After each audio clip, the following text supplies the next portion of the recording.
ಸಾಲುಮರದ ತಿಮ್ಮಕ್ಕಗೆ ಉಸಿರಾಟದ ಸಮಸ್ಯೆ, ಹಾಸನದಿಂದ ಬೆಂಗಳೂರು ಆಸ್ಪತ್ರೆಗೆ ಶಿಫ್ಟ್.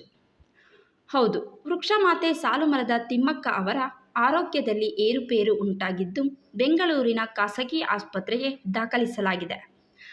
ಸದ್ಯ ಹಾಸನದಿಂದ ಬೆಂಗಳೂರಿನ ಆಸ್ಪತ್ರೆಗೆ ಶಿಫ್ಟ್ ಮಾಡಲಾಗಿದ್ದು, ವೈದ್ಯರು ವಿಶೇಷ ವಾರ್ಡ್ನಲ್ಲಿ ಚಿಕಿತ್ಸೆ ನೀಡುತ್ತಿದ್ದಾರೆ. ವಾತಾವರಣದಲ್ಲಿ ಬದಲಾವಣೆಯಿಂದ ಎಲ್ಲೆಡೆ ಜ್ವರ, ಕೆಮ್ಮು, ನೆಗಡಿ, ಉಸಿರಾಟದ ಸಮಸ್ಯೆ ಹೆಚ್ಚಾಗುತ್ತಿದ್ದು, ಸಾಲುಮರದ ತಿಮ್ಮಕ್ಕ ಅವರಿಗೂ ಇದೇ ಕಾರಣಕ್ಕೆ ಆರೋಗ್ಯ ಹದಗೆಟ್ಟಿದೆ ಎನ್ನಲಾಗಿದೆ. ಬೆಂಗಳೂರಿನ ಅಪೋಲೋ ಆಸ್ಪತ್ರೆಯ ವಿಶೇಷ ವಾರ್ಡ್ನಲ್ಲಿ ಚಿಕಿತ್ಸೆ ಮುಂದುವರೆದಿದ್ದು, ಸದ್ಯ ಅವರ ಆರೋಗ್ಯದಲ್ಲಿ ಸ್ವಲ್ಪ ಮಟ್ಟಿನ ಚೇತರಿಕೆ ಕಂಡುಬಂದಿದ್ದು, ವೈದ್ಯರು ಆಸ್ಪತ್ರೆಯಲ್ಲಿ ಇನ್ನಷ್ಟು ದಿನ ನಿಗಾ ವಹಿಸಲಾಗುವುದು ಎಂದು ತಿಳಿಸಿದ್ದಾರೆ. ಕಳೆದ ವಾರ ತಿಮ್ಮಕ್ಕ ಅವರಿಗೆ ಮೈಕೈ ನೋವು ಕಾಣಿಸಿಕೊಂಡಿತ್ತು. ಈ ಹಿನ್ನೆಲೆಯಲ್ಲಿ ಬೇಲೂರು ತಾಲೂಕು ಆಸ್ಪತ್ರೆಯಲ್ಲಿ ಚಿಕಿತ್ಸೆ ನೀಡಲಾಗಿತ್ತು. ಇನ್ನು 2 ತಿಂಗಳ ಹಿಂದೆ ಬೆಂಗಳೂರಿನ ಮಂಜುನಾಥ ನಗರದಲ್ಲಿರುವ ನಿವಾಸದಲ್ಲಿ ಕಾಲು ಜಾರಿ ಬಿದ್ದು ಆಸ್ಪತ್ರೆಗೆ ದಾಖಲಾಗಿದ್ದರು.